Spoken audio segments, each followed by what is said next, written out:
শিরোনাম: একটি নিষিদ্ধ ভালোবাসার পরিণতি।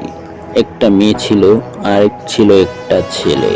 দুজনের প্রেম প্রথমে ইনোসেন্ট, পরে আস্তে আস্তে সীমা ছাড়িয়ে গেল। তারা ভাবলো একদিন দেখা করলে কি হবে। তারা ডেটে গেল, একসাথে সময় কাটালো। আর একদিন শয়তানের প্ররোচনায় তারা হারাম সম্পর্কে জড়িয়ে পড়লো। সেই মুহূর্তে তারা বুঝতে পারেনি এটাই তাদের জীবনের সবচেয়ে বড় ভুল হতে চলেছে। কিছুক্ষণের মধ্যে মেয়েটি ছটফট করতে লাগলো, রক্তক্ষরণে মারা গেল। আর ছেলেটি গ্রেপ্তার হলো ধর্ষণ অভিযোগে। একজন গেল কবরে, আরেকজন গেল জেলে। দুজনের জীবন শেষ, কিন্তু শেষ হয়নি হিসাবের খাতা।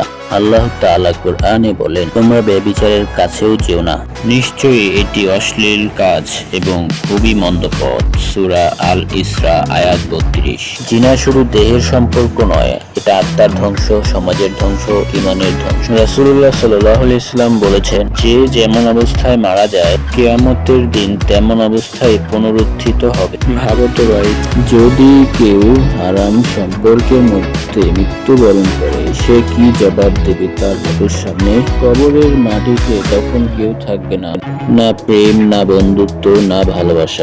শুধু থাকবে কাজের হিসাব। শেষ বার্তা: ভালোবাসো কিন্তু হালাল পথে। প্রেম করো কিন্তু নিকাহের মাধ্যমে, কারণ হালাল ভালোবাসা জান্নাতে পৌঁছায়, আর হারাম ভালোবাসা কবরে শেষ হয়। যারা ভালোবাসো তাদের হারাম পথে নয়, হালাল পথে চাও। জীবন